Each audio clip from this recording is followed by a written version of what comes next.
பயணம் வந்து எப்படி தொடங்குச்சுன்னா, 12ஆம் வகுப்பு இறுதியில அந்த பொதுத் தேர்வுலாம் வரும்ல, அப்போ தான் ஆரம்பிச்சது. அப்போனா வீட்ல எல்லாம் செல் இல்ல. அப்பாவோட செல்ல தான் சின்ன சின்னதா ஷார்ட்ஸா யூடியூப்ல போடுவாங்க. அப்போலேருந்து பெரியப்பானுடைய பேச்சை பார்த்து, அதில் அப்படியே இன்ஸ்பயர் ஆனது தான்.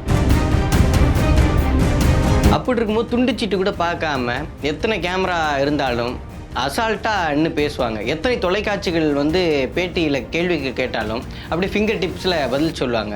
அதில் பார்த்து இன்ஸ்பயர் ஆனது தான். இப்போ நாம் தமிழ் கட்சி இல்லாமல் இப்போ மற்ற கட்சினா வச்சுக்கோங்களேன், ஒரு கூட்டத்துக்கு போயிட்டு பேசிட்டு வரோன்னா, வாடா எதுவும் சாப்பிட்றியா அப்படின்னு கேட்பாங்க. எது சாப்பிட்றியானா மது போதை கொடுத்து அந்த இளைஞனை பழக்கப்படுத்திடுவாங்க. அப்படி இல்லைன்னா தவறான வழியில் கொண்டு போயிடுவாங்க. இப்போ நாம் தமிழ் கட்சியும் போது ஒரு மேடை ஏறிட்டு இறங்கினோம்னா நேராக எங்கே அழைச்சிட்டு போவாங்கன்னா, புத்தகம் கிடைக்க தான் அழைச்சிட்டு போவாங்க. நீ வா, உனக்கு புத்தகம் வாங்கி தரேன் அப்படின்னு சொல்லி அழைச்சிட்டு போவாங்க நாம் தமிழ் கட்சியில் நண்பர்கள். இப்போ எனக்கு நண்பர்கள்னு வருத்தப்பட வேண்டியதில்லை. கட்சியில் உள்ள அண்ணனுங்க எல்லாருமே நண்பர்கள் தான். கட்சியில் உள்ள எல்லாருமே சொந்தக்காரவங்க தான். இது கட்சி உறுப்பினர்கள், மாநில பொறுப்பாளர், மண்டல பொறுப்பாளர் அப்படி இல்லை. எல்லாமே சொந்தக்காரவங்க. அப்படி தான் கட்சியில் எல்லாருமே பழகிட்டு இருக்கோம். இங்கே எப்படின்னா, வார இறுதியில் ஒரு லைப்ரரிக்கு போய் புத்தகத்தை படிப்போம், ஒரு புத்தகத்தை வாங்குவோம். நீங்கள் இல்லை, வார இறுதியான சினிமா போட்டுடுறாங்க, ஃபுல்லாக பாலாபிஷேகம் பண்ணுறாங்க ஃபோட்டோவுக்கு. இங்கே காமராஜர் பற்றி பேசுவதற்கு ஆள் இல்லை, கக்கனை பற்றி பேசுவதற்கு ஆள் இல்லை. நம்ம மொழிக்காக, இனத்திற்காக போராடி ரத்தம் சிந்தி வேர்வை சிந்தி இழந்தவர்களை பற்றி பேசுவதற்கு இங்கே ஆள் இல்லை, இளைஞர்கள் இல்லை. ஒரு நடிகனை தலைவனாக கொண்டாடுவதற்கு தான் இங்கே கூட்டம். சீமான் பெரியப்பா தண்ணீர் மாநாடு போடும்போது என்ன அந்த ஆள் மனுஷன் வந்து தண்ணீர்கிட்ட போயிட்டு பேசிட்டு இருக்கிறாரு, தண்ணீருக்கு ஓட்டா இருக்கு அப்படின்னாங்க. மரத்தை போய் கட்டி பிடிக்கிறாரு, மரத்துக்கு ஓட்டா இருக்கு. மலைகள்கிட்ட போயிட்டு பேசுறாரு, மலைகளுக்கு ஓட்டா இருக்கு. கடலுக்கு மாநாடு நடத்தினாரு, கடலுக்கு ஓட்டா இருக்கு அப்படின்னு கிண்டல் பண்ணாங்க. இன்னைக்கு அந்த கிழவரிப்பள்ளி அணையில் போயிட்டு நின்றுட்டு அன்னைக்கு அண்ணன் சீமான் சொன்னாங்கல்ல மக்களே, அதே மாதிரி நடந்திருக்கு மக்களே, இது வந்து சிஎம் சாருக்கு டேக் பண்ணி விடுங்க மக்களேன்ட்டு இந்த இன்ஸ்டாகிராம் இன்ஃப்ளூயன்சர்லாம் எல்லாரும் போயிட்டு பேசிட்டு இருக்கிறாங்க. நாங்களா தத்துவத்தை தான் விரும்புவோம். ஏன்னா எங்களுக்கு சொல்லிக் கொடுத்த தலைமையை தத்துவத்தை விரும்ப சொல்லி தான் சொல்லிக் கொடுத்துருக்காங்க. நாளைக்கு சீமான் பெரியப்பா அவர்களும் எங்களுக்கு எப்படி சொல்லிக் கொடுத்துருக்காங்க, நீ என்னைய தலைமையேற்று வராதரா, நீங்கள் சீமானிற்காக நிற்காதீர்கள், ஒருபோதும் சீமானோடு நில்லுங்கள், அப்போ தான் நம்முடைய தத்துவம் வெற்றி பெறும். நீங்கள் அண்ணா வாழ்க, ஜெயலலிதா வாழ்க, எம்ஜிஆர் வாழ்க, விஜய் வாழ்க, ஸ்டாலின் வாழ்க, உதயநிதி வாழ்கன்னு சொல்கிற கூட்டம் கிடையாதுரா. தமிழ்த்தாய் வாழ்க, தலைவர் பிரபாகரன் வாழ்கன்னு சொல்கிற கூட்டம். நீங்கள் தலைவர் பிரபாகரனை பின்பற்றக்கூடிய பிள்ளைகள். நான் மேதகுவே தலைவர் பிரபாகரனுடைய தம்பி. நீங்கள் தமிழ் தேசியத்தை பின்பற்றக்கூடிய பிள்ளைகள். ஒருபொழுதும் நீங்கள் சீமான் என்கின்ற தனி மனிதனை நீங்கள் தத்துவமாக ஏற்று வரக்கூடாது. தமிழ் தேசியம் என்கின்ற நீங்கள் தத்துவத்தை நீங்கள் ஏற்று வரணும். தலைவன் இன்னைக்கு இருப்பான், நாளைக்கு போவான், ஆனால் தத்துவம் இருக்கும். நீங்கள் தத்துவத்தை இருக்க பிடித்து கொள்ளுங்கள் அப்படின்னு எங்களை போன்ற சின்ன சின்ன பிள்ளைகளுக்கு எங்கள் பெரியப்பா சீமான் அவர்கள் சொல்லி கொடுத்துருக்காங்க. நாங்கள் வந்து ஒரு போஸ்டருக்கு முன்னாடி பால் ஊற்றுற கூட்டமோ, என்ன கொடுத்தாலும் முட்டு கொடுக்கறதுல பிஹெச்டி மாதிரி முட்டு கொடுக்குற கூட்டமோ கிடையாது. எங்கள்கிட்ட எந்த ஒரு கேள்வி கேட்டாலும் எல்லா கேள்விகளுக்கும் தெளிவாக பதில் இருக்கும். நாம் தமிழர் கட்சி பிள்ளைகள்கிட்ட வாயை கொடுத்துட்டு இங்கே ஒருத்தனும் தப்பிக்க முடியாது. என்ன எங்கள்கிட்ட ஆட்சி அதிகாரம் தான் இல்லை, எங்கள்கிட்ட வீரம் இருக்குது, விவேகம் இருக்குது, ஆற்றல் இருக்குது, அறிவு இருக்குது, தெளிவு இருக்குது, எல்லாமும் இருக்குது. ஆட்சி அதிகாரம் ஒன்றே ஒன்றும் இல்லை. அந்த ஆட்சி அதிகாரத்தை நாங்கள் இன்னும் ஒரு கொஞ்சம் காலங்களில் நாங்கள் கைப்பற்றிடுவோம்.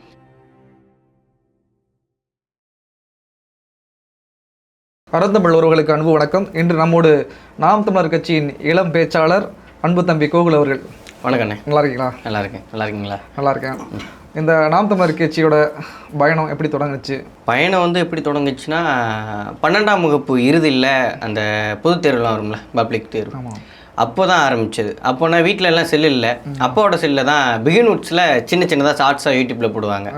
அப்போலேருந்து பெரியப்பானுடைய பேச்சை பார்த்து அதில் அப்படியே இன்ஸ்பயர் ஆனது தான். ஆனால் அதுக்கு முன்னாடிலேருந்து 9ஆம் வகுப்புலேருந்தே பார்த்துக்கிட்டு இருப்பேன்.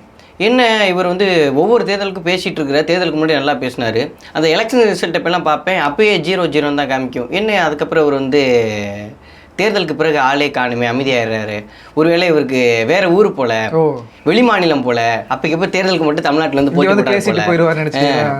அப்போ அந்த பள்ளிக்கூடம் படிச்சுட்டு இருக்கு அப்படின்னு நினச்சிட்டேன்.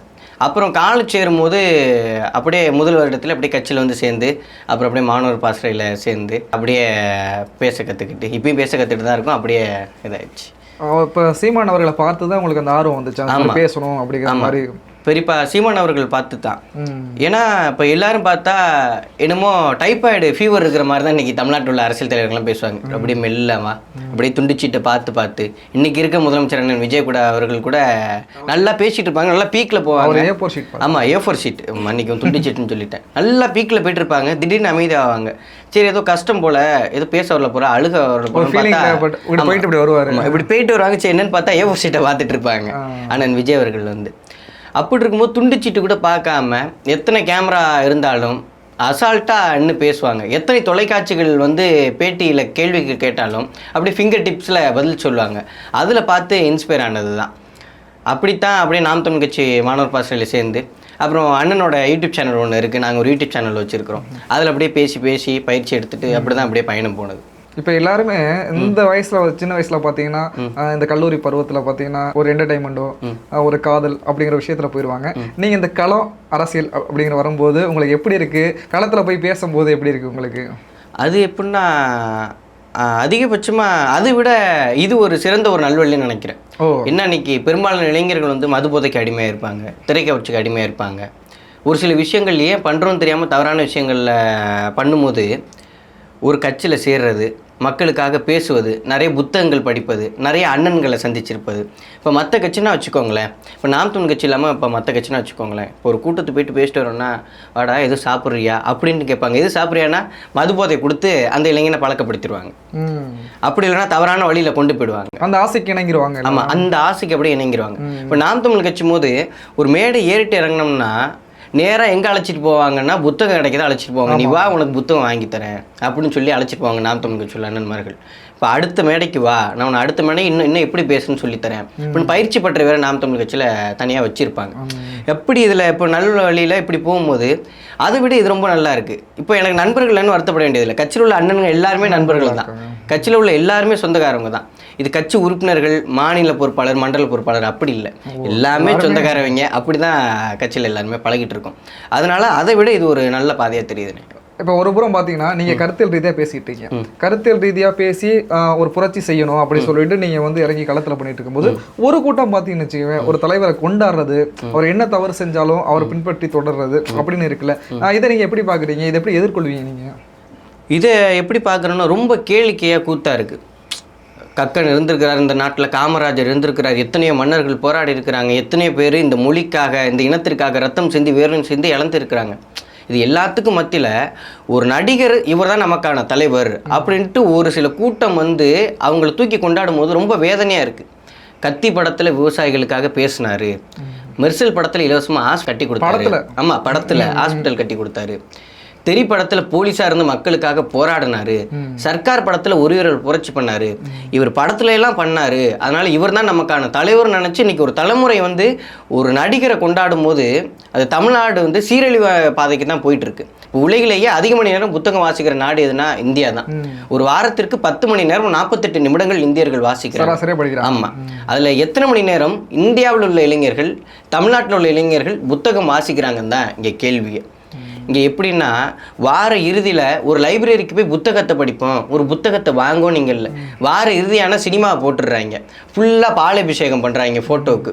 இங்கே காமராஜர் பற்றி பேசுவதற்கு ஆள் இல்லை, கக்கனை பற்றி பேசுவதற்கு ஆள் இல்லை, நம்ம மொழிக்காக இனத்திற்காக போராடி ரத்தம் சிந்தி வேர்வை சிந்தி இழந்தவர்களை பற்றி பேசுவதற்கு இங்கே ஆள் இல்லை, இளைஞர்கள் இல்லை.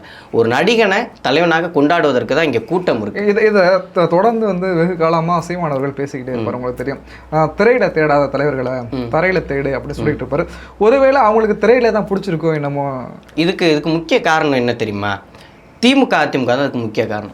60-70 வருஷமா ஒரு இளைஞர்களுக்கு மண் வளத்தை பற்றி, மலை வளத்தை பற்றி, நீர் வளத்தை பற்றி, நில வளத்தை பற்றி, இந்த வளங்கள் பற்றி, சூழ்நிலைகள் பற்றி, நாளைய தலைமுறை நீங்கள் வாழணும்னா உங்களுக்கு எது தேவை அப்படின்னு இதை பற்றியெல்லாம் கடத்தாமல் ஃபுல்லாகவே திரைப்படத்தை போட்டே காமிச்சிட்டாங்க. ஒருவேளை இதெல்லாம் அவங்கள்ட்ட சொல்லி கொடுத்தா நம்ம ஒருவேளை திருடி சொத்து சேர்க்க முடியாது அப்படிங்கிற அவங்க இருந்திருப்பாங்க. ஒருவேளை அது இப்பவும் தொடருமோ பயமா இருக்குல்ல நம்மளுக்கு. ஏன்னா நீங்கள் ஒரு கூட்டம் மட்டும் இந்த மண் சார்ந்தும் சூழலில் சார்ந்தும் பேசக்கூடிய ஒரு கூட்டம் இருக்கு, ஆனா அந்த கூட்டத்தையும் தவறா பேசக்கூடிய இன்னொரு கூட்டம் இருக்கு. இவர்களை எப்படி நம்ம நல்வழிப்படுத்த முடியும்? நீங்க எவ்வளவுதான் நீங்க பேசினாலும் சரி, கீழே வந்து ஒரு கமெண்ட்ல வந்து தவறா தான் பேசுவாங்க. கிருமானந்த வாரியார் சொல்லுவார், போதிக்கும் போது புரியாது, பாதிக்கும் போது புரியும். பாதிக்கும் போது கண்டிப்பாக எல்லாருக்குமே புரிய வரும். இப்போ எப்படின்னா அந்த உதாரணம் அந்த ஒசூரில் அந்த அணை தான், கிழவரப்பள்ளி. சீமான் பெரியப்பா தண்ணீர் மாநாடு போடும்போது என்ன அந்த ஆளு மனுஷன் வந்து தண்ணீர்கிட்ட போயிட்டு பேசிட்டு இருக்கிறாரு, தண்ணீருக்கு ஓட்டா இருக்கு அப்படின்னாங்க. ஆமா, மரத்தை போய் கட்டி பிடிக்கிறாரு, மரத்துக்கு ஓட்டா இருக்கு. மலைகள்கிட்ட போயிட்டு பேசுறாரு, மலைகளுக்கு ஓட்டா இருக்கு. கடலுக்கு மாநாடு நடத்தினாரு, கடலுக்கு ஓட்டா இருக்கு அப்படின்னு கிண்டல் பண்ணாங்க. இன்னைக்கு அந்த கிழவரிப்பள்ளி அணையில போயிட்டு நின்றுட்டு அன்னைக்கு அண்ணன் சீமான் சொன்னாங்கல்ல மக்களே, அதே மாதிரி நடந்திருக்கு மக்களே, இது வந்து சிஎம் சாருக்கு டேக் பண்ணி விடுங்க மக்களேன்ட்டு இந்த இன்ஸ்டாகிராம் இன்ஃப்ளூயன்சர்லாம் எல்லாரும் போயிட்டு பேசிட்டு இருக்காங்க. அல்ல அவங்க போடும்போது ஆய்வுக்கு போன அமைச்சர் என்ன சொல்றாருன்னா, அங்க நல்லா தானே இருக்கு, எந்த ஒரு பிரச்சனை இல்லை அப்படிங்கிற மாதிரி. இல்ல, அவருக்கு முதல்ல பிரச்சனை என்னன்னு தெரியணும். அவருக்கு என்ன டீம் என்ன மேட்ச்னே தெரியாது. நான் தான் சொல்றேன், அரசியல்னா ஒரு கிலோ எவ்வளோன்னு கேட்கறவங்க இளைஞர்கள், அந்த கட்சி சட்டமன்ற உறுப்பினர்கள், அமைச்சர்கள் எல்லாருமே. அவர்களுக்கு அரசியல்னா என்னன்னு தெரியாது. அதனால அவர் இப்படி போயிட்டு சொல்றாரு. என்ன பிரச்சனை, மக்களுக்கான பிரச்சனை என்ன, பிரச்சனைக்கான தீர்வு என்ன, தீர்வுக்கான திட்டம் என்ன, என்ன டீம் என்ன மேட்ச்னே தெரியாது. குறுக்க இந்த கௌசிக் வந்தாங்கிற மாதிரி தான் அவங்க ஆட்சிக்கே வந்துட்டாங்க. அதனால வேணும் நீங்கள் பாருங்களேன், சட்டமன்றத்தில் பாருங்களேன், இந்த 107 பேர் எப்படி உட்காந்துருப்பாங்க அப்படின்ட்டு. இப்போ 4 நாள் நடக்குதுன்னா முதல் 3 நாள் வந்து அமைதியாக உட்காந்துருப்பாங்க. விஜய் சேதுபதி படத்தில் கூட ஒரு வில்லன் கூட ஒரு பையன் உட்காந்துருப்பாங்க, மனநல பாதிக்கப்பட்டிருப்பாங்க. அதாவது முதல் 4 நாளில் இந்த 3 நாள் அமைதியாக இருப்பாங்க. 4ஆவது நாள் பார்த்தா திடீர்னு அந்த பென்டன் வாட்ச்லேருந்து இப்படி பவர் வரும்ல, அதே மாதிரியே எல்லாரும் அப்படியே என்னடா இது இப்படி பார்த்தா விக்ரம் படத்தில் அந்த விஜய் சேதுபதி மாத்திரை போட்டோன்னு பவர் வரும்ல, அது மாதிரி என்னடா அதுன்னு பார்த்தா ஸ்கிரிப்ட் பேப்பர். எல்லாருக்கும் ஒவ்வொரு டீம் வச்சு இவங்க எப்படி நினைக்கிறாங்கன்னா, தேர்வுக்கு தயாராகுவாங்கல்ல, இவங்கள்ட்ட முன்னாடியே கொஸ்டின் கொடுத்துடணும். ஆமா, நம்மளாம் படிச்சுட்டு போயிட்டு என்னடா கேள்வி வரும்னு பயந்துக்கிட்டு உட்காந்துருக்கணும். நம்மலாம் 10 நாள் படிச்சுட்டு போய் எழுதுவோம், இவங்க ஒத்த நாள் மனப்பாடம் பண்ணிட்டு வந்து பேசிட்டு போயிடுவாங்க. கேள்வி கிட்ட முன்னாடி கொடுத்துருங்க. இப்போ நீங்க உதயநிதி சட்டமன்றத்தில் பேசுவார், பேசினதுக்கு அப்புறம் தான் இவங்க என்ன பண்ணுவாங்கன்னா போய் பதிலாம் தயார் பண்ணிட்டு அது பேசுவாங்க. அது பேர் பதிலடி கிடையாதுல்ல. இப்போ நீங்க களத்துல போயிட்டு நீங்க நிற்கிறீங்க, ஒரு பிரச்சனை நடக்குதுன்னா A to Z அப்பயே நீங்க ஒரு பேசிட்டு வந்துடுவீங்க, அதுக்கு ஒரு தீர்வை கொடுத்துருவீங்க. நீங்க என்னட்ட கேள்வி கேட்டாலும் எத்தனை ஊடகங்கள் முன்னாடி நின்னாலும் நான் தெளிவாக நான் பதில் சொல்லுவேன். ஒவ்வொருத்தரும் கேட்குற மேகதாது அணையை பத்தி உங்ககிட்ட கேட்கணும், அப்படி பேசணும் அப்படின்னு சொன்னா நீங்க அதை வந்து பேசிடுவீங்க. நான் வந்து பதில் சொல்லுவேன், அதுக்கு தீர்வும் சொல்லிடுவாங்க. நாம் தமிழரை பொறுத்தவரை அதுக்கு தீர்வும் சொல்லிடுவாங்க. ஆனா அது அந்த பிரச்சனையை இந்த நாம் தமிழர் கட்சி கையில் எடுத்து பேசிடக்கூடாதுன்னு அவங்க நினைக்கிறாங்களா? நீங்கள் ரொம்ப மேலே எல்லாம் போக தேவையில்லைண்ணே. நீங்கள் மாநில ஒருங்கிணைப்பாளர், இளைஞர் பாசறை ஒருங்கிணைப்பாளர், தலைமை ஒருங்கிணைப்பாளர்லாம் போக தேவையில்லை. நீங்கள் மாணவர் பாசறை பிள்ளைகள்கிட்ட சின்ன பிள்ளை ஒரு பாப்பா ஒன்று இருக்கிறா, அந்த பிள்ளையார்பட்டி மகளின்னு, அந்த பாப்பாட்ட கேள்வி கேளுங்க, என்னட்ட கேளுங்க. இன்னும் நிறைய பேர் இருக்காங்க மாணவர் பாசறையில். எங்கள்கிட்ட கேள்வி கேட்டிங்கன்னா அப்படி ஃபிங்கர் டிப்ஸில் பதில் சொல்லுவோம், எத்தனை ஊடகங்கள்னாலும் சரி. ஆனால் அந்த கட்சியில் 107 சட்டமன்ற உறுப்பினர்களை யாராச்சும் ஒருவர் ஊடகத்தை சந்திப்பாங்களா? கேள்வி கேட்டால் அவங்களுக்கு எப்படின்னா அமெரிக்க அதிபர் கியூபா விடுதலை போராட்ட போராளி மாதிரி அவங்களுக்குலாம் நினப்பு. ஒரே ஒட்டுமொத்த கேள்விக்கு ஒரே பதிலில் முடிச்சுடுவாங்க, நோ கமெண்ட்ஸ்னு சொல்லி. அப்படியாப்பட்ட அமைச்சர்கள், வாழ்ந்த அமைச்சர்கள் அந்த கட்சியில் தான் இருக்கிறாங்க. அதாவது மக்கள் சார்ந்து அவங்கள பேச சொன்னால் பேச மாட்டுறாங்க. இப்போ மீனவர் வந்து அன்னைக்கு வந்து அந்த அமைச்சர் நீங்கள் குறிப்பிட்ட ஒரு அமைச்சரை போயிட்டு தேக்கி எங்களுக்கு இந்த கொடுக்க வேண்டிய அந்த உதவித்தொகை வரல, அது இல்லாமல் எங்களோட படகுகளை வந்து ஆந்திர கடற்படை வந்து எடுத்துகிட்டு போயிட்டாங்க, இதெல்லாம் வாங்கி கொடுங்கன்னு சொன்னால் பேச மாட்டாரு. ஆனால் மேடையில் போய் என்ன பேசுகிறாருன்னா, தலைவரோட படம் ரிலீஸ் ஆக போகுது, அதில் நான் ஒரு கேரக்டர் நடிச்சிருக்கேன், எனக்கு சந்தோஷமா இருக்கு அப்படிங்கிறாரு. இப்போ கூட இவங்க ஆட்சிக்கு வந்ததுக்கு பிறகு சமீபத்தில் ஒரு துருக்கிய பழமொழி கூட ஒன்று நல்லா வைரலாக போயிட்டு இருந்தது. கோமாளி அரண்மனைக்கு சென்றால் அது வந்து அரசு கூடாரமாக ஆகிவிடுவதில்லை, மாறாக சர்க்கஸ் கூடாரமாக தான் மாறிடுதும் அப்படின்ட்டு ஒரு துருக்கிய பழமொழி ஒன்று படித்தேன். அது மாதிரி தான் ஒரு கல்வி விழாவில் ஒரு மக்கள் நிகழ்ச்சியில் போயிட்டு பேசுகிறோம்னா, இப்போது என்னுடைய துறையில் இப்போ இத்தனை கோடி பட்ஜெட் ஒதுக்கி இருக்கிறாங்க, உங்களுக்கான பிரச்சனைகளை கோரிக்கைகளை வைங்க, நான் அந்த கோரிக்கைகளை தீர்க்கிறேன் அப்படின்னு பேசலாம். இப்போ மீனவ மக்கள் இருக்கிறீங்க, இத்தனை மீனவ மாவட்டங்கள் இருக்குது, இப்போ நம்ம கச்சத்தீவை எப்படி மீட்டெடுக்கிறது, மீனவ மக்களுக்கு எப்படி நம்ம பாதுகாப்பு தருது, இப்போது மீன்பிடி தடை காலத்தில் உங்களுக்கு எவ்வளோ வந்து தொகை அதிகரித்து கொடுக்கலாம் அப்படின்னு இதை பற்றியெல்லாம் பேசலாம். 20,000 கேட்டிருக்கீங்க, எங்களால் முடியாது, இவ்வளவு தரலாம் அப்படிங்கிற மாதிரி பேசலாம் அப்படின்னு பேசலாம். ஆனால் இவர் போய் படம் வருது படம் பாடுங்க அப்படின்னு இன்னைக்கு சொல்லுவார், நாளைக்கு நல்லா அதில் நல்லா குத்து பாட்டாக வருது, வாங்க எல்லாரும் போய் டான்ஸ் அப்படின்னு சொல்லுவார். வந்து 2009 காலகட்டங்களில் பேசியிருக்காரு. ஆமாம் பேசியிருக்காரு, எங்கள் நாகப்பட்டினத்தில் அது ரொம்ப வைரலாக சொன்னாங்க.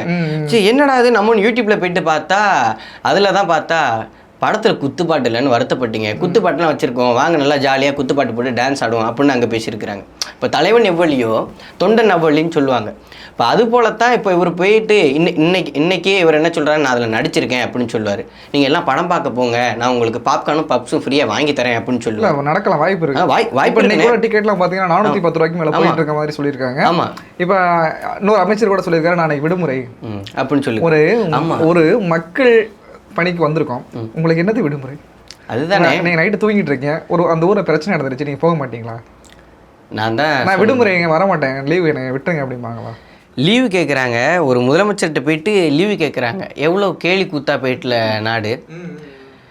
இப்போது பார்த்தா இப்போ எதுக்காக மருது பாண்டியார், வேலு நாச்சியார், கக்கனு, காமராஜ் எதுக்கு இவங்கெல்லாம் உண்மையாக இருந்தாங்க, எதுக்காக போராடி இறந்தாங்கன்னு இருக்குது. அவங்களும் அன்றைக்கி திரைப்படம் பார்த்துட்டு ஜாலியாக என்ஜாய் பண்ணிவிட்டு இன்ஸ்டாகிராமில் ரீல்ஸ் போட்டுட்டு ஜாலியாக வைப் பண்ணிட்டு இருந்திருக்கலாம். எதுக்காக இந்த இடத்துக்காக போராடி செத்தாங்கன்னு இருக்குது. இப்போ இவங்கெல்லாம் சொல்லுவதை பார்த்து, இவங்கெல்லாம் பேசுகிறத பார்த்து இப்போ லீவ் வேணும்னு சொல்கிறாங்க. இப்போ சமீபத்தில் அவருடைய பிறந்தநாளில் கூட ஒரு பூங்கா கூட இலவசமாக போயிட்டு விசிட் பண்ணலாம். அதுக்கு 79 லட்சம் ரூபா அவர் கொடுத்தாரு. ஆமாம், அந்த ஒரு பொறுப்பாளர் வந்து கொடுத்தாரு. ஆமாம், எவ்வளோ கேள்வி குத்தா போயிட்டுல இந்த தமிழ்நாடு ரொம்ப பார்க்கவே வித்தியாசமாக இருக்குது. இல்லை, இவங்கெல்லாம் மக்களை என்னவா நினைக்கிறாங்க? ஒருவேளை மக்கள்லாம் இப்படி தான், இவங்களை இப்படி ஈஸியாக கேண்டில் பண்ணிடலாம், ஓகே அப்படி நினைப்பாங்களோ? இப்போது நம்ம இவர்கள் மேல் நம்ம கோச்சிக்க முடியாது. மக்கள் அறியாமையில் இருக்கிற வரைக்கும் இந்த மாதிரியான ஆட்சியாளர்கள் தான் தமிழ்நாட்டை ஆட்சி செஞ்சு கொண்டிருப்பாங்க. இதுக்கு முன்னாடி திமுக எப்படி தமிழ்நாட்டை 60-70 வருஷமாக ஆட்சி செஞ்சாங்கன்னு நினைக்கிறீங்க? அறியாமையில் தான். மக்களுடைய அறியாமை. இலவசத்தை கொடுத்து மக்களை ஏமாத்துனாங்க. ஸ்டாலின் 1000 ரூபா தராரா? இல்லை எடப்பாடி 2000 ரூபா தராரு. இல்லை அண்ணன் விஜய் அவர்கள் 2500 ரூபா தராங்க. இவருக்கு ஓட்டு போடணும் தான் ஓட்டு போட்டாங்க. இப்போது இங்கே மக்களுக்கு தெரிஞ்சு இலவசம் தானே. இப்போது நான் வந்து கல்லூரி படிக்கிறேன், இப்போ என்னோட நண்பனும் கல்லூரி படிக்கிறான். என்னுடைய தாயாருக்கும் என்னுடைய நண்பனுடைய தாயாருக்கும் சட்டமன்றத்துக்கும் நாடாளுமன்றத்துக்கும் என்ன வித்தியாசம் தெரியாது. ஆமாம், வாரியர்ஸ்க்கே தெரியாது. ஆமாம், வாரியர்ஸ்க்கே தெரியாது. நாட்டில் எத்தனை லட்சம் கோடி கடன் இருக்குன்னு தெரியாது. இப்போ அவர்களுக்கு தெரிஞ்சது என்ன? இலவசம் தெரியும். இப்போ விஜய் 2500 ரூபா பணம் கொடுக்குறாரு, தங்க மோதிர திட்டம் கொண்டு வராரு, இது 6 சிலிண்டர் தராரு, சிங்கப்பெண் அதிரடிப்படை கொண்டு வராரு, பல திட்டங்கள் கொண்டு வராரு, பல இலவச திட்டங்கள் கொண்டு வராரு. அதனால் இந்த வாட்டி விஜய்க்கு போடுவோம். அதிமுக விட 3 மடங்கு அதிகமாக இலவசம் கொண்டு வராரு, அதனால் விஜய்க்கு போடுவோம் நினச்சி தான் இங்கே மக்கள் வாக்கு செலுத்தினாங்க. அவருடைய கொள்கையை பார்த்தோ, அவருடைய வேட்பாளர் நிற்க வச்சதை பார்த்தோ, எதை பார்த்துமே இங்கே மக்கள் வாக்கு. கிராமத்தில் ஒரு பொன்மொழி உண்டு சொல்லுவாங்க, தேன் எடுக்கிறவங்க வந்து புறங்கை நக்குவோம் அப்படின்னு ஒரு பழமொழி உண்டு. இப்போ இவ்வளோ இலவசத்தை இவங்க கொடுக்குறவங்க, அந்த இலவசத்தை இவங்க எங்கேருந்து எடுப்பாங்க? அதுலேருந்து இவங்களுக்கு எவ்வளோ எடுத்துக்குவாங்க? இவங்க ஊழல் பண்ணுவாங்களா அப்படிங்கிற மக்களுக்கு அதெல்லாம் தெரியாதா? என்ன, கட்சியில் உள்ளவங்களுக்கே தெரியாது, மக்களுக்கு எப்படின்னே தெரியும். கட்சியில் உள்ளவங்களுக்கு எப்படின்னா ஒன்றும் பிரச்சனை இல்லை. ஸ்கிரிப்ட் பேப்பர் எழுதி கொடுத்தா பார்த்துட்டு படிச்சுட்டு இது வந்து திமுக செஞ்ச சதி. இப்போ நாளைக்கு 25 லட்சம் கோடி கடன் ஆனதுன்னு வச்சுக்கோங்களேன். திமுக மறைமுக கடன் வச்சிருந்தது, அதனால தான் 8 லட்சம் கோடி கடன் வந்து அப்படின்னு சொல்லிடுவாங்க. சொல்லலாம், நம்ம அடுத்த அந்த 5 வருஷம் முடிஞ்சு கூட சொல்லலாம். என்ன சொல்லுவாங்கன்னா, இல்ல திமுக எங்களுக்கே தெரியாம கடன் வாங்கிடுச்சு, நாங்க ஆட்சியில இருக்கும் போதே எங்களுக்கே தெரியாம கடன் வாங்கிட்டாங்க அப்படின்னு சொல்றதுக்கு கூட வாய்ப்பு சொல்லுவாங்க. ஏன்னா அதுக்கான ஸ்கிரிப்ட் பேப்பர் போய் ரெடி பண்ணிருப்பாங்கன்னு பாருங்க. அதுக்கான ஸ்கிரிப்ட் பேப்பர் போய் ரெடி பண்ணி வச்சிருப்பாங்க. இப்போ இந்த 6 சிலிண்டர் இதெல்லாம் தராம இருக்குது என்ன தெரியுமா? இப்போ அதிமுக ஒரு நுணுக்கம் இருக்கு. முதல் 4 வருஷத்துல இது பண்ண மாட்டாங்க. அந்த 5 வருஷம் முடிகிறதுக்கு 3 மாதத்துக்கு முன்னாடி திடீர்னு ரோடு போடுவாங்க, தெருவிளக்கு எரியும், பஸ் வரும், எல்லாம் வரும். அதே போல் இவங்க கடைசி இப்போ 2031 தேர்தலா 2030 பண்ணுவாங்க. இப்போ இந்த எல்லா திட்டத்தையும் அப்போ கொண்டு வருவாங்க பாருங்களேன். இப்போ இதன் பிறகு இவர்கள் கண்டிப்பாக ஆட்சியை முடிக்கும் போது 20 லட்சம் கோடி கடன் ஆகிடும். 20 லட்சம் கோடி கடனானாலும் திமுக மேலே பழிய போட்டுட்டு ஸ்மூத்தாக ஒரு ரீல்ஸை போட்டுட்டு அப்போது உள்ள இந்த இன்ஸ்டாகிராம் இன்ஃப்ளூயன்சஸை வச்சு இதை இப்படி பேசி இப்படி பைய பரப்பிடுங்கன்னு சொன்னாங்கன்னா முடிஞ்சிருச்சு. திருப்பி மக்கள் ஏமாறத்தான் போகிறாங்க. இல்லை, நீங்கள் எவ்வளோதான் எனக்கு கருத்தியலாக பேசிட்டு ஒரு குறிப்பிட்ட ஒரு 19 லட்சம் வாக்குகள் வாங்கிட்டாலும் இதை தாண்டி இந்த 19 லட்சம் தாண்டி மக்கள் இருக்காங்க. கிட்டத்தட்ட ஒரு 5 கோடி மக்களுக்கு மேலே இருக்காங்கன்னு வச்சுங்களேன். அவங்களுக்கெல்லாம் ஒருவேளை இந்த அரசியல் பிடிக்கலையோ, அவங்களுக்கெல்லாம் இந்த கேளிக்கைகள் கொண்டாட்டங்கள் தான் பிடிச்சிருக்கோ? அப்படி இல்லைண்ணே. இன்னைக்கு இங்கே பெரும்பாலான மக்களுக்கு பெரியப்பா சீமானவர்கள் பேசின பேச்சுக்கள் கொண்டு போய் சேர்க்கப்படலை. இப்போ நாம் தமிழர் கட்சியில் வந்து ஐடி விங் எங்கன்னா வச்சுக்கோங்களேன், 5000 10,000 20,000 30,000 காசு வாங்கிட்டு வேலை பார்க்குறோமா? ஒரு இன உணர்வு, மான உணர்வு, மொழிப்பற்று, இனப்பற்றுல நாம் தமிழர் கட்சியோட ஐடி விங் செயல்படுது. காசு வாங்கிட்டு காசுக்கு மாரடிக்கிற கூட்டம் இல்லை. நாங்கள் இனத்திற்காக, மண்ணுக்காக, மொழிக்காக உழைக்கின்ற கூட்டம் நாங்கள், சரியா? ஆனால் அவங்க எல்லாம் என்ன பண்ணாங்கன்னா காசு கொடுத்து ஆட்களை செட் பண்ணாங்க. கிட்டத்தட்ட 30,000க்கும் மேற்பட்ட நபர்கள் டிவிக்கு ஐடி விங்கில் வேலை பார்க்குறதா சொன்னாங்க. ஆனால் நாங்கள் கம்மியான நபர்கள் தான் வச்சுருக்கோம். அதான் அவங்க காசு கொடுத்து வேலை பார்த்தாங்க, காசு கொடுத்து பொய்யை பரப்புனாங்க, காசு கொடுத்து நாம் தமிழர் கட்சி மீது பெரியப்பா சீமானவர்கள் மீதும் அவதூறை பரப்பி விட்டாங்க. அப்படி அந்த அவதூறு மக்கள்கிட்ட சீக்கிரமாக போய் சேர்ந்துட்டு சொல்லுவாங்க, உண்மையை விட பொய் தான் ரொம்ப சீக்கிரமாக போய் சேரும் அப்படின்னு. அப்படி இந்த பொய் இந்த தேர்தலில் போயிட்டு சேர்ந்துட்டு இப்போது இதில் என்ன வச்சுக்கோங்களேன், இப்போ நான் விஜய் ரசிகனா இருக்கிறேன்னா வச்சுக்கோங்க, என் அம்மா போயிட்டு நீ ஓட்டு போடுமா, நீ ஓட்டு போட்டால் தான் நான் சாப்பிடுவேன், அப்பா நீங்கள் ஓட்டு போட்டால் தான் நான் காலேஜ் போவேன் அப்படின்னு சொல்லி எனக்கே தெரியும். என்னுடைய நண்பர்கள்லாம் அவங்களுடைய அப்பா அம்மா வந்து கம்பல் பண்ணாங்க. அப்படி கம்பல் பண்ணி விழுந்த ஓட்டு தான் இந்த ஓட்டுகள்லாம். இன்றைக்கி ஓட்டு போட்டவங்களாம் என்ன சொல்கிறாங்க, இன்றைக்கி நீங்கள் இந்த சென்னை மற்றும் சுற்றியுள்ள பகுதிகளில் போய்ட்டு நீங்கள் மக்கள்கிட்ட போய் கேளுங்க, நீங்கள் தமிழக வெற்றி கழகத்துக்கு ஓட்டு போட்டிங்களே, நீங்கள் ஓட்டு போட்டதெல்லாம் நடந்துருச்சு அப்படின்னு. ஏன்ப்பா என் பேர குழந்தை சொல்லுதுன்னு ஓட்டு போட்டேன்ப்பா, என் பையன் சொன்னான்னு ஓட்டு போட்டேன், ஆனால் இப்போ நான் இவ்வளோ கஷ்டத்தை அனுபவிக்க வேண்டியதாக இருக்குது, அதிமுக அவ்வளோதான்ப்பா இந்த ஆட்சி இருக்குது அப்படின்னு சொல்கிறாங்க மக்கள். படுகொலைக்கு பிறகு ஒரு மிகப்பெரிய பிரச்சனை நடந்துச்சு. அந்த காங்கிரஸ் வந்து முதன்மை காரணமாக இருந்து அது கூட திமுக இருந்தனால தான் திமுக எதிர்ப்பை வந்து சீமான் விதைச்சிக்கிட்டே வந்தார். ஒருவேளை அந்த சீமான் விதைச்ச அந்த திமுக எதிர்ப்பை வந்து இவங்க அறுவடை பண்ணிட்டு போயிட்டாங்களோ? அப்படி இல்லை. இவங்க வந்து 2021 ஐயா ஸ்டாலின் அவர்கள் ஜெயிப்பதற்கு யார் முக்கிய காரணம்? அண்ணன் விஜய் அவர்கள் தான். இவர் தான் சைக்கிளில் போயிட்டு திமுக வண்ணக்கலர் சைக்கிளில் போயிட்டு ஓட்டு போட்டார். இவருக்கு என்னென்னா திடீர் ஆசை, தான் ஆட்சி அதிகாரத்தை கைப்பற்றணும் அப்படின்னு திடீர் ஆசை. இன்னைக்கும் திமுக இன எதிரி தாவேக்கா கலை எதிரிங்கிற ஆசை மாதிரி இல்லை, திட்டமிட்ட ஆசை மாதிரி தான் எனக்கு. ஆமாம், கண்டிப்பாக இதுவும் தவறு தான் நினைக்கிறேன். இது கண்டிப்பாக திட்டமிட்ட ஆசையாக தான் இருக்கலாம். இப்போ பார்த்தா திமுக எதிர்ப்புங்கிறது தாவேக்காக்கு கிடையாது. ஸ்கிரிப்ட் பேப்பரில் இருக்கிறத படிச்சுட்டு போகிறது தான். நீங்கள் என்ன காரணத்திற்காக திமுக எதிர்க்கிறீங்க, திமுகட்டேருந்து என்னென்னத்தை எதிர்க்கிறீங்க, திமுகனுடைய கொள்கைக்கு உங்களுடைய கொள்கைக்கு மாறுபட்டது என்ன அப்படின்னு தாவேக்காட்ட போயிட்டு கேளுங்க. தெரியாது. எனக்கு எழுதி கொடுத்தா நான் படிச்சுட்டு வந்துட்டப்பா. திமுக தீய சக்தி. எதனால் திமுக தீய சக்தி, என்னென்ன காரணத்தினால திமுக தீய சக்தின்னு சொல்லுவாங்களா? சொல்ல மாட்டாங்க. அதிமுக ஊழல் சக்தி. எப்பப்போ எவ்வளோ ஊழல் பண்ணாங்க, எதற்காக ஊழல் பண்ணாங்களோ உங்கள் கட்சியில் சேர்த்து வச்சிருக்கிறீங்க, என்னென்ன துறையில் ஊழல் பண்ணாங்க அதிமுகன்னு சொல்லுவாங்களா தாவேக்கா? சொல்ல மாட்டாங்க. ஸ்கிரிப்ட் பேப்பரில் எழுதிந்த ராசா, அதைத்தான் ராசா நான் படித்தேன் அப்படின்னு சொல்லிட்டு போயிடுவாங்க. அவர்களுக்கு அதெல்லாம் இல்லைண்ணே. இது வந்து அவர்களுக்கு இந்த மாதிரியான தெளிவான அரசியல்லாம் கிடையாது. எழுதி கொடுத்தது படிச்சுட்டு ஒப்பிச்சுட்டு போய் ஆட்சி அதிகாரத்தை கைப்பற்றிட்டாங்க, அவ்வளோதான். கடைசி வரையும் அதை திமுகனே உருட்டி கொண்டு போகும்போது இன்னொரு பயம் வருது. என்னன்னா, நாம் தமிழர்லாம் அவங்க வந்து ஒரு கணக்கில் எடுத்துக்கல. அப்படி போகும்போது இப்போ பார்த்தா நேற்று கூட சமீபமாக ஒரு மேடையில் பேசுகிறாரு. ஒரு சிறந்த மேடை பேச்சாளர், பல கட்சியிலேருந்து தாவி வந்தவர் நேற்று பேசுகிறாரு, சீமான்லாம் ஒரு ஆளே கிடையாது, பல கோடிகளை வந்து வெளிநாடுகள்லேருந்து வாங்கிக்கிட்டு இந்த தமிழ் மக்களை ஏமாற்றிக்கிட்டு போகிறாரு அப்படின்னு சொல்கிறாரு. யாருன்னு உங்களுக்கு தெரியுமா? உங்களுக்கு? ஆமாம், சுதந்திர போராட்ட தியாகி ஐயா நாஞ்சில் சம்பத். இப்போ சப்வே சர்ஃப்னு ஒரு கேம் ஒன்று இருக்கும், பார்த்துருக்கீங்களா?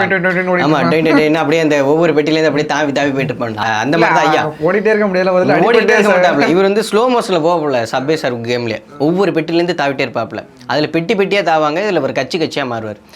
இவர் ஒன்றும் இல்லைண்ணே, ஒரு 5 மாதத்துக்கு முன்னாடி தாவேக்கா பற்றி பேசின பேச்சுக்கள் வேணால் பார்க்குறீங்களா? நான் கேட்கல, அதில் கேட்டு என்ன வேணா இந்த ப்ளே பண்ணுறேன் பாருங்களேன். ஐயா பேசுகிற பேச்சில் பச்சோந்தியே தோற்று போயிடும். இந்த காமிக்கிறேன் பாருங்க. கட்சி விஜயோட கட்சி கொள்கை தலைவர் என்னங்க சொல்றீங்க? அதிமுக அடுத்து அழிய போறது அதுதானா? அதிமுக அழிஞ்சிட்டு இருக்கு, அடுத்தது அதுதானா? இப்போ ஐயா என்ன சொல்றாங்கன்னா, அதிமுக அடுத்து அழிய போறது தாவேக்கான்னு தான் சொல்றாங்க.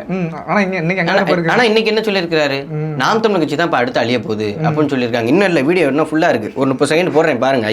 ஐயாவோட வண்டவாளம் தண்டவாளம் தெரியும். விஜய் பேசி இருக்கலாம், ஆனால் விஜயும் மௌனம் காக்கிறார். எப்படி புரிந்து? விஜய் எதையுமே பேசுறது இல்லையா? அப்பா வாய் பூவா சங்ககாலம் என்கிற எங்கள் தங்க காலத்துல எங்கள் மன்னர்கள் பயன்படுத்திய பூவை கொண்டு வந்திருக்காரு அப்படின்னு நான் எல்லாம் மகிழ்ச்சி அடைந்தேன். சங்க காலத்துல போறான்னு பார்த்தா சமகாலத்திலேயே காணாம போயிட்டு இருக்கான். அவருக்கு பின்னால் ஒரு வாலிப கூட்டம் இருக்கு. அவர்களை வழி நடத்துவதற்கான எந்த அருகதையும் இல்லாதவர் தம்பி விஜய். இல்லை தெரிஞ்சு போயிட்டு ஐயா யாருன்னு 4 மாதத்துக்கு முன்னாடி ஐயா சொன்னார், அது வேறவாய். ஆமாம், அது வேறவாய், இது நாரவாய் அப்படின்ட்டு. 1000 ரூபா பேமெண்ட் கூட போனால் ஐயா அடுத்த சைடில் மாறிட்டு போயிட்டே இல்லை. இதே தானே வாரியர்ஸும் பண்ணுவாங்கன்னு நானே நினைக்கிறேன். எது என்ன கேட்குறாங்கன்னா, நாம் தமிழர் நீங்கள் ஏதாச்சும் பேசுகிறீங்கன்னு வச்சுக்கோங்களேன், உடனே அவங்க என்ன சொல்லுவாங்க, நீங்கள் திமுக இருக்கும்போது எதிர்த்தீங்களா? இப்போ சுயசே எடுத்துக்கோங்க. திமுக இருக்கும் போதெல்லாம் அரசியல்னா அப்பயும் ஒரு கிலோ தான் கேட்டுட்டு தாங்க. அப்போ அரசியல்னா என்னன்னே தெரியாது. அவங்க எனக்கு நினைச்சு ஃபேஸ்புக் ட்விட்டர்லாம் வந்ததில்ல போல, இன்ஸ்டாலாம் வரதே கிடையாது. அவங்க கேளிக்கைகளில் வந்து பண்ணிட்டு இருந்திருப்பாங்க போல. கோமாளி படம் பார்த்துருக்கீங்களா? திடீர்னு 20 வருஷம் கோமாளி வந்து திடீர்னு படுத்து எந்திரிச்சு வந்து எல்லாத்தையும் மாற்றணும்னு நினைப்பாப்புல ஜெயம் ரவி. அது மாதிரி தான்.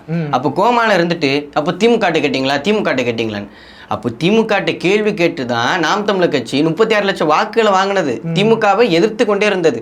திமுக எதிர்த்துட்டு இருந்தப்பெல்லாம் தூங்கிட்டு இருந்தவங்க அந்த தேர்தல் நாள் ஒரு நாளுக்கு முன்னாடி எந்திரிச்சு ஓட்டு போட்ட குரூப்னு இதெல்லாம்.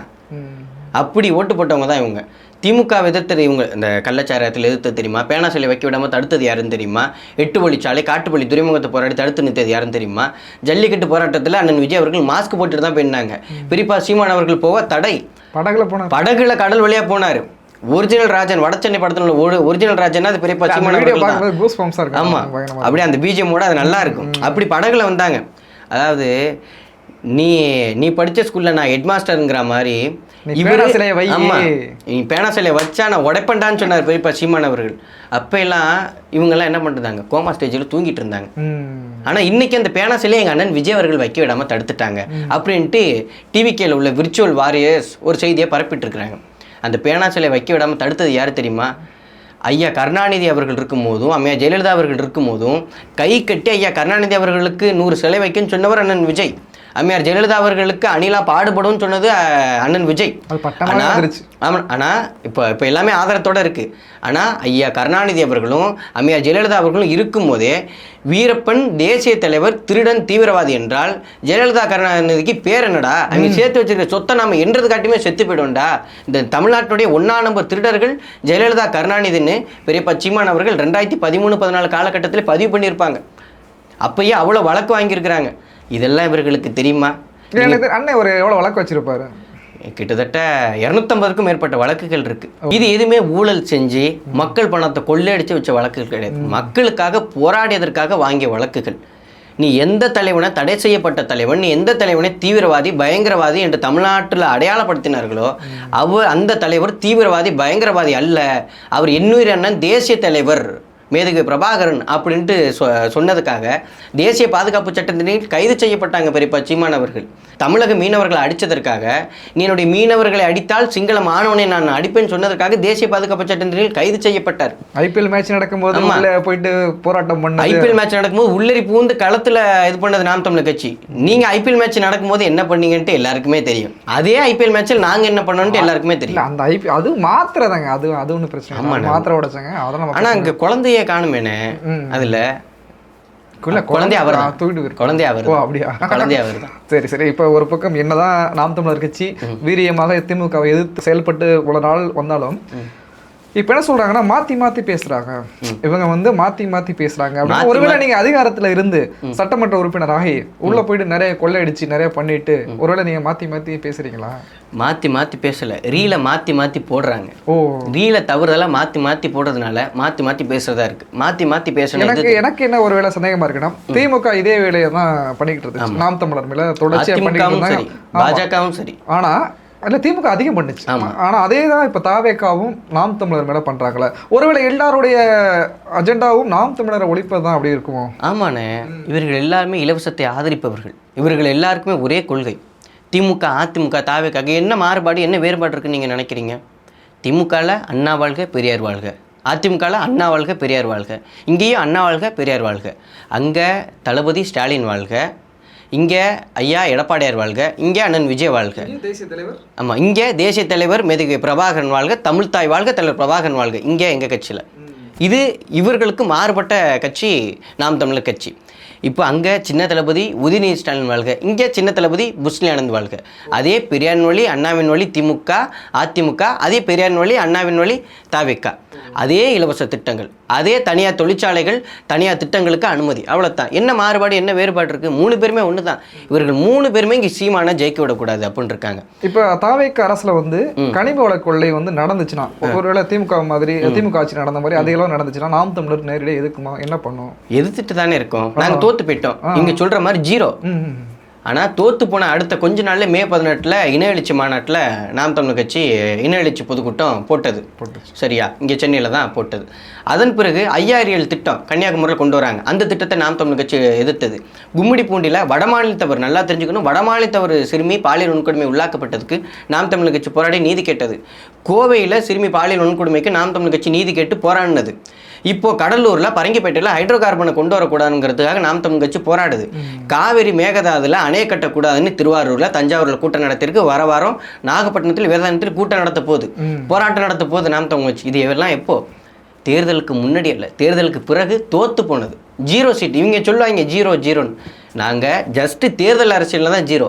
மக்களுக்காக போராடுவதில், மக்களுக்காக உழைப்பதில், மக்கள் உரிமைக்காக பேசுவதில், மக்களோட தொடர்ச்சியாக பயணிப்பதில் நாம் தமிழர் கட்சி தான் 100%.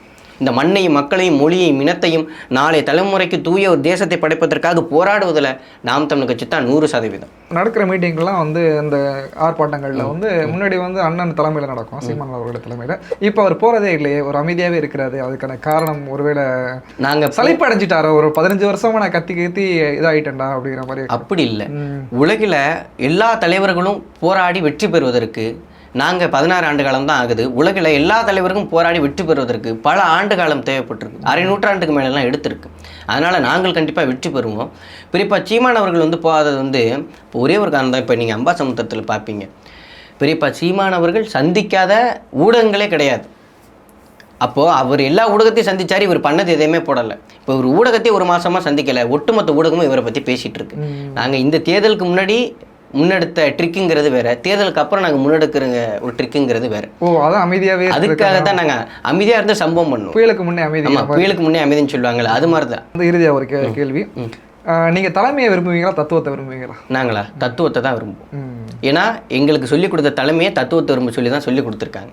நாளைக்கு சீமான் பெரியப்பா அவர்களும் எங்களுக்கு எப்படி சொல்லிக் கொடுத்துருக்காங்கன்னா, நீ என்ன தலைமையேற்று வராதடா, நீங்கள் சீமானிற்காக நிற்காதீர்கள் ஒருபோதும், சீமானோடு நில்லுங்கள், அப்போ தான் நம்முடைய தத்துவம் வெற்றி பெறும். நீங்கள் அண்ணா வாழ்க, ஜெயலலிதா வாழ்க, எம்ஜிஆர் வாழ்க, விஜய் வாழ்க, ஸ்டாலின் வாழ்க, உதயநிதி வாழ்கன்னு சொல்கிற கூட்டம் கிடையாதுடா. தமிழ்த்தாய் வாழ்க, தலைவர் பிரபாகரன் வாழ்கன்னு சொல்கிற கூட்டம். நீங்கள் தலைவர் பிரபாகரனை பின்பற்றக்கூடிய பிள்ளைகள். நான் மேதகுவே தலைவர் பிரபாகரனுடைய தம்பி. நீங்கள் தமிழ் தேசியத்தை பின்பற்றக்கூடிய பிள்ளைகள். ஒருபொழுதும் நீங்கள் சீமான் என்கின்ற தனி மனிதனை நீங்கள் தத்துவமாக ஏற்று வரக்கூடாது. தமிழ் தேசியம் என்கின்ற நீங்கள் தத்துவத்தை நீங்கள் ஏற்று வரணும். தலைவன் இன்னைக்கு இருப்பான், நாளைக்கு போவான், ஆனால் தத்துவம் இருக்கும். நீங்கள் தத்துவத்தை இருக்க பிடித்து கொள்ளுங்கள் அப்படின்னு எங்களை போன்ற சின்ன சின்ன பிள்ளைகளுக்கு எங்கள் பெரியப்பா சீமான் அவர்கள் சொல்லி கொடுத்துருக்காங்க. நாங்கள் ஒரு போஸ்டருக்கு முன்னாடி பால் ஊற்றுற கூட்டமோ, என்ன கொடுத்தாலும் முட்டு கொடுக்கறதுல பிஹெச்டி மாதிரி முட்டு கொடுக்குற கூட்டமோ கிடையாது. எங்கள்கிட்ட எந்த ஒரு கேள்வி கேட்டாலும் எல்லா கேள்விகளுக்கும் தெளிவாக பதில் இருக்கும். நாம் தமிழர் கட்சி பிள்ளைகள்கிட்ட வாயை கொடுத்துட்டு இங்கே ஒருத்தனும் தப்பிக்க முடியாது. என்ன, எங்கள்கிட்ட ஆட்சி அதிகாரம் தான் இல்லை, எங்கள்கிட்ட வீரம் இருக்குது, விவேகம் இருக்குது, ஆற்றல் இருக்குது, அறிவு இருக்குது, தெளிவு இருக்குது, எல்லாமும் இருக்குது. ஆட்சி அதிகாரம் ஒன்றே ஒன்றும் இல்லை. அந்த ஆட்சி அதிகாரத்தை நாங்கள் இன்னும் கொஞ்சம் காலங்களில் நாங்கள் கைப்பற்றிடுவோம். அதனால் எங்களை வழிநடத்தக்கூடிய தலைவர் எப்போதுமே தனி மனிதனை ஏற்று வராதிங்க, தத்துவத்தை ஏற்றுவாங்கன்னா சொல்லி கொடுத்துருக்காங்க. சிறப்பு சிறப்பு. இனிவரும் காலங்களில் இந்த தமிழ் தேசிய அரசியலில் சிறந்த தலைவராக உருவெடுத்து மக்களுக்காக அரசியல் செய்வ கேட்டுக்கொள்கிறேன். நன்றி, வணக்கம். நன்றிண்ணே.